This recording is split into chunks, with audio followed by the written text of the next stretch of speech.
hockey. Yeah. My favorite. It's Judd's Hockey Show.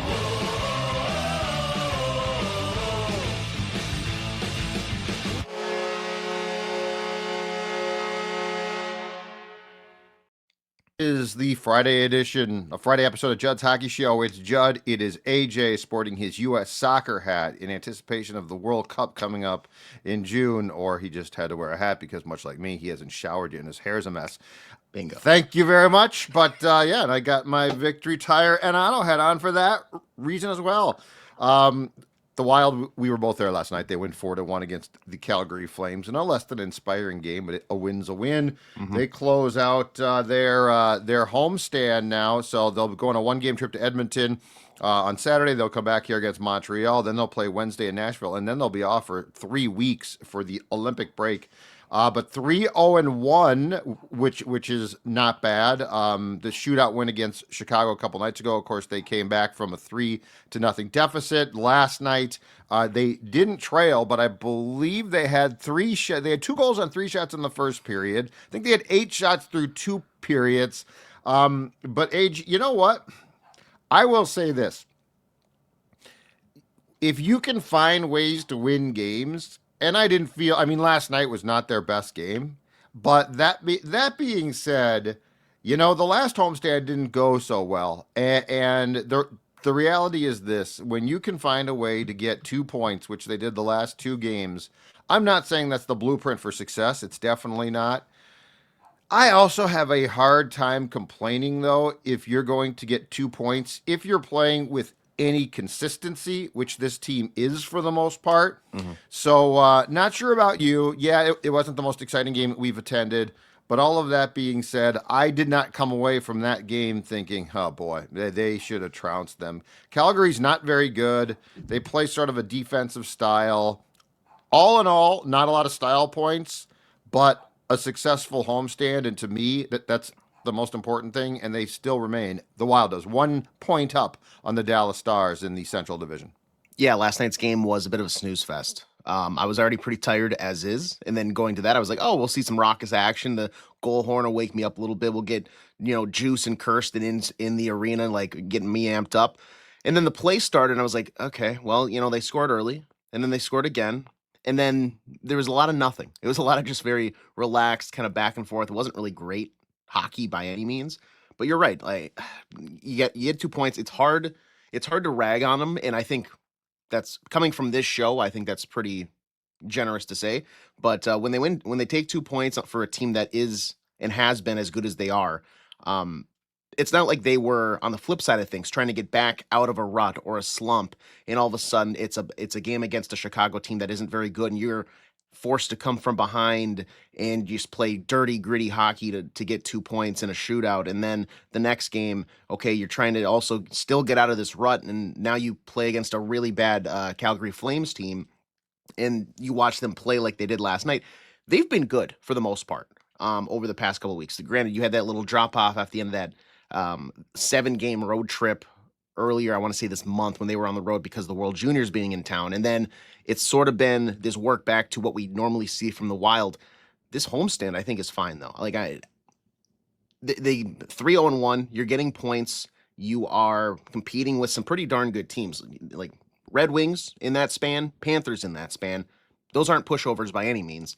So last night, it's easy for me, in my mind at least, to kind of look the other way at the bad, ugly hockey that we saw, because frankly, the shots weren't there, and I had somebody reach out to me on this because I tweeted about the shots on goal. The shots on goal to me become an issue when the XG also doesn't follow suit. Like, it's one thing to have a low amount of shots, but also all of them are low quality shots. They capitalized on 2 of their 3 shots in the first period, and that helped them win the game. So when that's the case, I kind of am able to look the other way. But if it was one of those things where we're entering the third period, it's 0-0 and they have 8 shots, that's when the alarm bells sort of go off there. But for the most part, I'm fine with them going up to Edmonton now on Saturday for a late night affair. In these final 3 games, I think if you can pick up 3 or 4 points from them before the break, we're just fine. And then you get 3 weeks to little R&R for most of the roster. Well, I think it's like 10 guys, maybe 9 now, because Brodin is no longer going, heads over to Italy. I thought what one encouraging thing about last night as well was the play of Gustafsson again too. Hmm. He's been really strong, and you know Volstead started off great, had a little bit of regression. Certainly allowed 3 goals against the Blackhawks, of which we've talked about. I don't think 2 were his fault. One was a bad goal. But at the end of the day, Gustafsson playing well is extremely important. I thought he played well. I thought that, with the way that he is going too, it is encouraging because he's a guy who seems to be, and I like this, he seems to be pretty steady. I don't sense a lot of emotional ups and downs. He seems fairly flatline, which, quite frankly, in a goaltender, I sort of like. So if there was a takeaway among the positive takeaways from just the overall game last night, of which there weren't a ton of takeaways, I thought Gustafsson's play was again encouraging. I'm curious to see if he now gets the net on Saturday again. I would not be surprised. I do think that we are going to start to see him. Once they get back from the break, I do think it'll be interesting to see, and I know it's a condensed schedule, but how much he actually plays. Not back to back games on back to back nights, but certainly like if there is a break, as there's going to be today, and then the Wild goes to play the Oilers on Saturday. Yeah, because there's that juggling of one.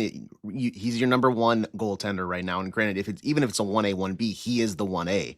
Um, but he's going to be playing more at the Olympics, you would assume, than Jesper Wallstedt. And then also into the Olympics, it's this debacle of one, do you want to play him, try to keep his confidence up, keep him hot in high form, or could you counteract that by he's going to get tired? You want to maybe take a load off so that he's ready and a little more of a spry chicken when the playoffs do roll around.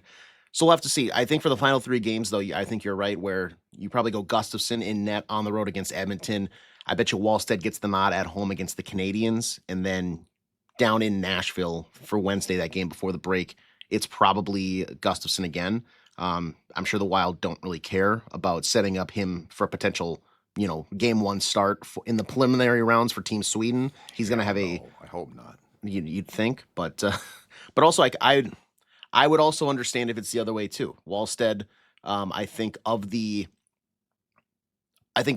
2 games, I guess you have like top end firepower, but the Canadians seem to have the Wild's number a little bit, if my memory serves me correctly, And they're good now. Yeah, and they're good, they're yeah. a good young team. So they probably want to get a little revenge there. The one other bright spot I think last night for me was the penalty kill.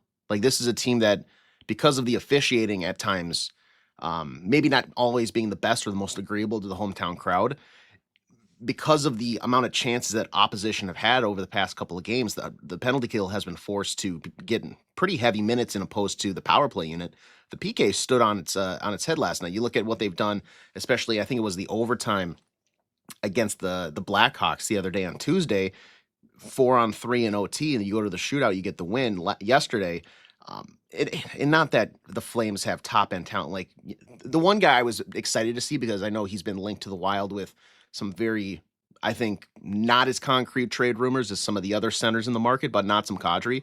That was the only time I really noticed him. So on an off tangent, I'm fully out. I was already pretty far out the door on Nazem Kadri as an acquisition. I don't think he's an option here. I don't think so either. I think we've talked about it because he's going to be traded, but I don't think he's going to be. I actually could see him very easily in Dallas, which wouldn't be the best thing in the world, because I'll tell you this: in the playoffs, he could be a problem. Like he's not a bad player. He's not a bad player at all. But I don't think if the Wild's going to get somebody along his lines, I think it's probably more of a Trocheck. But I would not be surprised if they're going against Kadri playing Dallas in the first round. Yeah, I could see that for sure. But the PK last night was good. I think that the way that they have kind of gone back to the structure, and I think that was the thing that maybe withered away a bit at the end of that long road trip, which was the structure, and we talked about it. The past couple of games in front of Wallstead, after those first 2 goals against Chicago, and then yesterday you saw it in front of Wallstead a little bit more. The goalies seem to be making the first save, whether it's Gus or Wally in the net, but sometimes they're able to make the second, and even they make the third, but the defensive structure has now allowed, I think, a little more support on those rebounds to where they're getting cleared or pushed to the wall or just low danger areas, so they're not as juicy and succulent to rebounds for the opposition, maybe bang home as often. So the penalty kill, I thought, has been pretty solid the past homestand. What now? 0 for 3 last, or I'm sorry, 3 for 3 last night. Hmm. And then against 2 nights ago against the Blackhawks, I think the Blackhawks were 0 for 5. Is that correct? I've got it right here. Hold on a second I here. thought they had converted I'm one, but they had so many chances that I'm kind of letting it Nope, slide. 5 for 5. So Okay. they're eight. So they're 8 for their last 8. I think the last time that they gave a power play goal was in the win against Detroit. So yeah, no, and that's encouraging too. I looked it up. I think it was after the Blackhawks game. I looked up the penalty kill, and it was still like 25th. So like there's a ways to go. I Hmm. mean, they got off to such a bad start there, and it sort of Yeah. buries you percentage wise.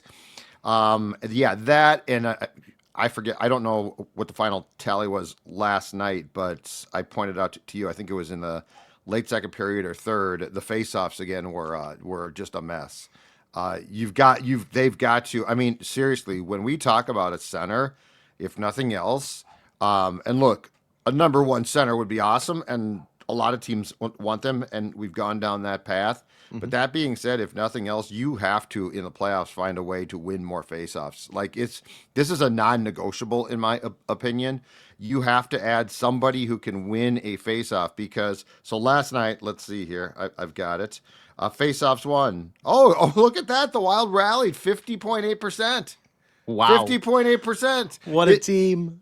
it was basically the Flames the entire game, but I do think that is absolutely one key. Something else is too, and I feel like we're probably beginning to take it for granted just because it's so the norm now. But that is Quinn Hughes and his assists again, and the amount of time that dude plays. It is absolutely off the chart. So last night, Quinn Hughes earned his 46th assist of the season, including 25 and 23 games. He's not scored a ton of goals here, but Hmm. 25 assists in 23 games with the Wild, tying Paul Coffey, pretty good name from the past, 20 who did it the same thing in 23 games with the Penguins, and Sergei Zubov, who did it in 23 games with the Penguins as well as the fastest defenseman in NHL history to record 25 assists with the franchise. Um, and we were actually hosted a suite last night for the Courage Kenny auction that we did. I think it was late in the summer, and so we had really good seats down low. And I'm not sure about you, my appreciation for Quinn Hughes, watching him low, like from because the press box you're up high, it's easy. It's a great view of the game. It's easy to feel detached from it. But watching Quinn Hughes from the suite last night, I think I have more appreciation for how much time he plays, um, what he can do, and how effortless he makes it. And at one point, I mentioned to you as well, because he's not a big guy at all. His positioning defensively on guys who are trying to get around him, who are trying to throw him off a play. His positioning is absolutely incredible.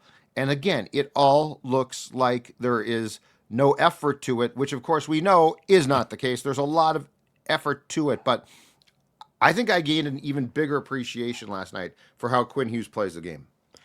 I love the view from up in the press box because you see everything without, everything's in your field of view.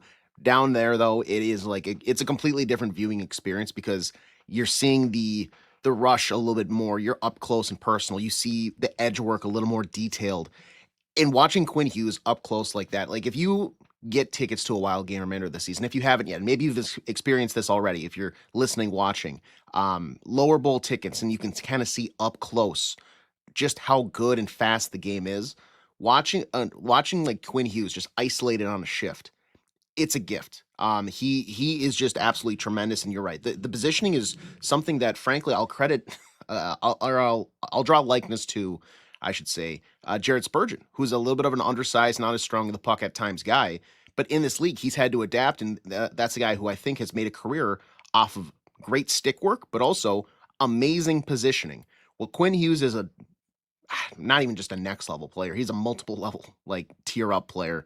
And he's got that same kind of positioning, reading the play. And I think it goes to just how good he anticipates what people are going to do. Whether it's on offense, he can see where the puck's going to be and where, passing lanes are maybe the opposition's able to take them away. But on defense too, he knows, okay, if he's cutting in here based on his body weight, where's he going to maybe cut back to? Will he drive in the middle? Will he drive out wide? And he's able to anticipate that and position himself in a way that something that is typically maybe a relatively high danger, you'd expect, okay, he can drop the shoulder, push, and at least get to the net for an opportunity. Quinn Hughes is able to adjust and just keep that guy a little bit off, change his path just enough to where something that could be a scoring chance is no longer even an option. So watching that last night, there was a play, I think, along the wall that you might be referencing, and he does just some magical things with his positioning that I think is going to be maybe taken for granted at times, because it's not the assist. It's not the fancy, on a dime turns that he makes to create space. It's something that just happens every single shift that doesn't draw an ooh and ah, but it's worth drawing mention to here. He boxes out. Like he boxes. It's like basketball, but he's boxing out guys that are twice his size or way bigger, and so that's what's impressive. I also, you know what, because again, we're down low last night. You know what I noticed about Quinn Hughes when he goes off the ice, which he does not very much, and I saw this a few times. I actually the last time took my phone out and recorded it. When he gets to the bench, he does not straddle the bench. No. He uses his whole body, and I would compare it to a baby starting to roll. He rolls himself. He puts his body, like his stomach's up on the dasher, and rolls into the bench. Have you ever seen that before? Is that something I've missed? Because I noticed that. But like, have you seen that from players before? Oh no. I guess I've seen that maybe like when a guy is dead tired after a long shift. But Quinn Hughes seems to do it every single time he leaves the ice. I've seen instances where he rolls, but I've seen it where whoever the backup netminder is, whether it's Wallstedt or Gus, they'll like at times open the door, and this is when he first came over, they'll open the door for him, and he'll just totally ignore it, go to the right next to it, and still do the roll over the half wall, and they just kind of look like, I don't know, and I'm sure it's normal now, but I don't know if it's a superstition thing or what. I'd love to, I gotta ask him, because it's the weirdest thing. And he puts his entire body on the dasher, and he sort of just rolls off of it. And it's funny because he and Brock, in the sequence that I put on my phone last night, Brock does the ordinary straddle, puts one leg up over, and then gets himself off entirely from the ice. And meanwhile, Quinn Hughes is just Quinn Hughes has a ton of quirks. Mm-hmm. Like he is just fun to watch because of his quirks. I've noticed, and in fact, I meant to bring this up to you last night. I didn't, but I'll bring it up now. And it's just a theory because I haven't seen it enough to know. But I've noticed, there's times he wipes out. He wipes out like more than the average. And I'm not talking about the time that Quinn, he wiped out and it was all over Twitter and stuff because people had taken video of it. He wiped out on like a puck in warmups a week ago or so. But I'm talking about, there's times that he appears to sort of just wipe out. It's sort of weird. And so I was watching it last night, and on one play in particular, and it would make some sense. On one play in particular, there was a sort of sudden change in the offensive zone. So Calgary got the puck to break out of their defensive zone. And Hughes, because he's so fast, and as a forwards and backward skater. So Hughes, instead of just getting going, because you're sort of, because he was standing still. So he's going to be flat-footed. Instead, he starts to fire his skates, his feet, and literally they go like this, and he almost wiped out. And he didn't. He was fine. Yeah. But then once he's going like a freight train. I don't know. I've seen that before. Again, his skates, he literally, I could see him, instead of getting just some momentum, he looked like a train about to leave the station or an airplane about to take off. That's probably a more apt comparison. And I could see his feet kick up like this. And I'm like, he's going to wipe out. And he didn't. But then he's going really fast because he's not trying to get himself going. It's like he's firing his feet. It's really, he's got some interesting stuff. It's sort of like the Looney Tunes when somebody's slipping on ice or whatever. Yes, that's exactly what it is. and you're waiting for them to fall, but he just doesn't. He finally like catches. Oh, and sometimes he will fall, but very rarely. And that's where I think it is the Looney Tune. You're right. You're right. I think it is maybe there's like a history there with the going back to the bench thing too. Like maybe he has gone into the bench and fallen. So he's like, well, what's the safest way to do it? Keep my body as close on top, or maybe it's either that or maybe like and I say weird, but like a good weird, like when he's as talented as he is, some of the quirks are good weird. Yeah. Just, a weird thing. Like, I got to do this. I want to stay as close to the ice as possible at all times. I don't know. He just rolls into the. He looks like Pooh Bear or something. He looks like a little kid, like rolling into bed. Yes, yes.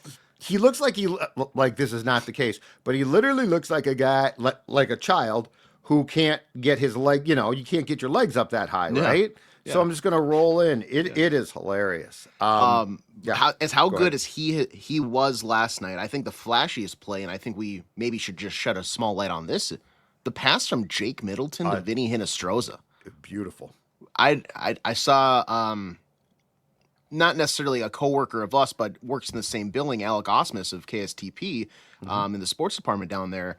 He said, I don't think we saw JJ McCarthy throw a pass as beautiful as this one for the Vikings this season, but Jake Middleton, like from his own face-off dot, a saucer pass that just skied over everyone in the neutral zone, hits Vinny Hinostroza in stride. It was about as perfect as it could be. Gloves it down, fires, and scores. And frankly, this is going to sound like a discredit to both of them. What an unlikely combo for that play to happen. Like, I know Jake Middleton has some passing ability, but I didn't know he had that in his bag. And then Vinny Hinostroza, the hand-eye, the seamlessness, the snipe, the finish. I mean, that was about as picture perfect, and I don't know if they tried it 100 more times, even with nobody on the ice, if they could do that again. You'd be offsides half the time. Right. Like, that had to be this close, right? Like that play, I went back and watched it, and he does start to catch it right before. But the funny thing is, that was Hinostroza's first goal since November. And we've talked about this before. That dude's got speed to burn. Like, yes. Hinostroza is very quick. Now, the hands don't always keep up with the feet. And so there have been, he's had breakaways. He creates chances because of his speed. His issue is finishing that. And yeah, because he's going in last night. It's funny, the last two games, there have been two plays where at first I'm like, this isn't going to work. And I've been 100% wrong. The first one was the beautiful Trennan goal to make it 3-1 against the Blackhawks, where I'm like, he's not going to be able to snipe this. And then he looks like Pavel freaking Bure. And then last night, I'm like, that's a heck of a play, but this is not the type of goal that this guy scores. And he scored. And you're right, the stretch pass. But you know what I think again, too, and we talked about this in relation to the entire blue line being raised by Quinn Hughes. Quinn Hughes is a master of the stretch pass. Yeah. And we saw a lot of those last night. Yep. And he's had some gorgeous ones I can think of off the top of my head. I think it was the game in Toronto, a stretch pass to Eriksson Ek that resulted in a goal. And so it is funny, not that guys can copy Quinn Hughes, and they don't. But it is funny how his presence is sort of raised to confidence. And that was if I'm not mistaken, that pass was from the left. So Jake's the left defenseman there. Spurgeon's the right. Mm-hmm. Jake in his own zone from the left side threw it across. So if that's a quarterback pass, it's basically across to the other sideline. Yeah. And yeah, you're right. That's a great call. And Jake had 8 goals and 21 points in 67 games last season. This year, 1 goal, 11 points in 48 games. So there have not been the amount of offensive highlights for Jake Middleton this season, but that was definitely one of them. And it was a gorgeous pass. You're right. Yeah. The frustrating thing about him is, like, last season, we saw how hot he was. I think he started the season so well offensively, scoring. He was kind of doing that offensive trailer into the zone where Spurgeon would almost sit back, and then he would almost act as like that fourth forward, just forechecking. And he was so good around the net and just everything. And then I think he ran into an injury, and after that, it was kind of a regression. And I was like, okay, he's fine, but we'll see it this season. This season, I think it's been, because I expected that return, it hasn't been as great and highly lauded of a season for Jake Middleton. Defensively, I think he is at times a liability, but with that pass last night, the flash, you could see exactly what he brings offensively. And granted, I say that, but he also is out there killing penalties, so I can't really flag him too much. It's just at times his positioning kind of throws me through a loop. Um, Long story short, the fact that he still has that in his bag and at least can show it gives me hope that we might get that for this final part of the season, because he's going to get a month off as like a lot of other guys, and maybe just that little bit of rest. And we know guys probably are dealing with some behind the scenes injuries or nagging hurt, nagging pain. But if they come back fully healthy, I'm excited to see what this team is going to be able to do for that final stretch going down in the playoffs, especially if a few guys like a Jake Middleton or I mean, even Vinny Hinostroza. So, some of these depth guys who over the past couple of games have had the flashiest of plays, Yakov, Trenin, if they could just one of those catch fire, who knows what that can do for the depth scoring. And don't look now, but Colorado in their last 8 is 2-4-2. They have 79 points. The Wild has 72 points. Dallas has 71 points. The only problem is the Avalanche have played 52 games. The Wild's played 55, and Dallas has played 54. So you need the Avs to really go in the tank here, and I don't think it's going to take place. But yeah, certainly an encouraging homestand if you can get a couple more, or heck, 4 more points in 3 games, something like that. 2 losses in a row though for the Avalanche. Yeah, they got beat in. They got beat. It looked like fairly soundly in Ottawa 2 nights ago. They got drubbed in Montreal. They gave up a 7 spot last night. I didn't see these games, but I'm telling you, I keep coming back to one question: the goaltending there. Yes, they played well, but it's not guys that I don't know if it's sustainable. Like Nathan McKinnon, if he's healthy, is going to be a freaking Hall of Famer all season long. Mm-hmm. But I got real questions. My biggest question mark, and this is probably more of a question mark for the playoffs, but is the Avs goaltending going to be good enough? But then I always come back to, when they acquired Darcy Kemper, I'm like, really? You're going with Darcy Kemper? And they won a Stanley Cup. So I might be totally wrong. I wouldn't. Who's going to be Team Canada's goalie for the Olympics? Is Mackenzie Black? I know he made the roster. Is he going to be their starter, or is it going to be Binnington? Well, I think Coop loves Binnington, despite the fact he's had a terrible season. I think John Cooper's a big fan. As somebody who would like to see the Wild close that gap, like seeing Blackwood get a bigger workload at the Olympics and, not the 3-week just kind of hang out in Italy treatment. I'd hope they start him, but I wouldn't be shocked, because we've seen now they're 4-4-2 in their last 10. Like, when's the last time you saw in the last 10 games the Avalanche have 4 losses? I would say I would not be shocked, Judd, if by the end of the season the gap is relatively close. For as big of a gap as the Wild and the Avalanche have had, or Colorado with Dallas, I think Dallas and Minnesota might close that gap a little bit more than Colorado fans are expecting. Like, I don't think they'll probably dethrone them. It's such a big gap. They still have 3 games in hand on the Wild, 2 on the Stars. But I think because of this, the extra games that they're going to have, their schedule might even be slightly more condensed than these other teams that have played, going to be close to 50 games before, or 60 games rather, before the Olympic break, that if they have one guy go down, I think that's going to really throw a wrench in their cogs. So, I mean, end of the day, if I don't think they're going to catch him, who cares? But whatever. The Canadian goaltenders that were picked were Binnington, Darcy Kemper, who's now of the Kings, and Logan Thompson of the Capitals. Oh, did they? But Logan Thompson just got hurt. I don't know what's going to take place there. I don't know if he's out for an extended period or this is just day to day. But yeah, Blackwood got left off at the end. Interesting. Okay. Weird. So I have been believing for the past 2 weeks that he made the roster. Yeah, Darcy Kemper, Binnington, Logan Thompson, advantage in goaltender, the U.S., I think most definitely. Yeah. Unless Binnington stands on his freaking head, which will drive me crazy because he's been terrible for the Blues. Okay, we are done. Judd's Hockey Show. Back on Monday, we will talk about the Oilers game. We'll talk about what is left. Obviously, the Montreal game coming up then on Monday night. He's AJ. I am Judd. We'll talk to you later.